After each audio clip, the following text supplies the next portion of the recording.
Hello বন্ধুরা, কেমন আছেন সবাই? আশা করি সকলে অনেক অনেক ভালো আছেন। বর্তমান সময় সোশ্যাল মিডিয়ায় কান পাতলেই যে খবরটি সব থেকে বেশি শুনতে পাওয়া যায় সেটি হলো বুবলির মা হওয়ার বিষয়টি। তবে এই বিষয়টি নিয়ে 2 থেকে আড়াই বছর আগে অনেক আলোচনা হয়েছিল।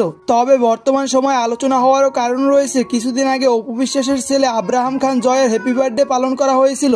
আর অপু বিশ্বাস এবং শাকিব খানের ছেলের বার্থডের দিনে উপস্থিত ছিল স্বয়ং শাকিব খান নিজেই। আর তার সন্তানের বার্থডের ফটোগুলো তার ফেসবুক পেজে শেয়ার করেন। আর তার পোস্টের ক্যাপশনে লেখেন, সাব moments of a happy family, pray for us all. এরপরই বুবলি তার ফেসবুক পেজে একটি ফটো আপলোড করেন যেখানে তাকে দেখা গিয়েছিল তিনি প্রেগনেন্সি। এরপর থেকেই প্রশ্নের কেন্দ্রবিন্দুতে চলে আসেন বুবলি। এরপর সাংবাদিকরা বুবলির কাছে প্রশ্ন করেন যে এই সন্তানের বাবাকে।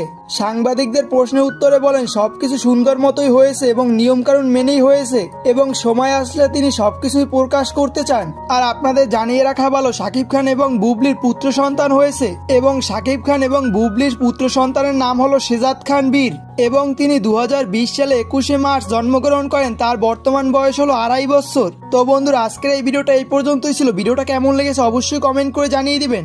আর ভিডিওটা ভালো লাগলে অবশ্যই একটি লাইক দিয়ে রাখতে পারেন। আর পরবর্তী আপডেটগুলো জানতে চাইলে অবশ্যই চ্যানেলটিকে সাবস্ক্রাইব করে রাখবেন। তো দেখা হয় পরবর্তী কোনো ভিডিওতে। ভালো থাকবেন। আল্লাহ হাফেজ।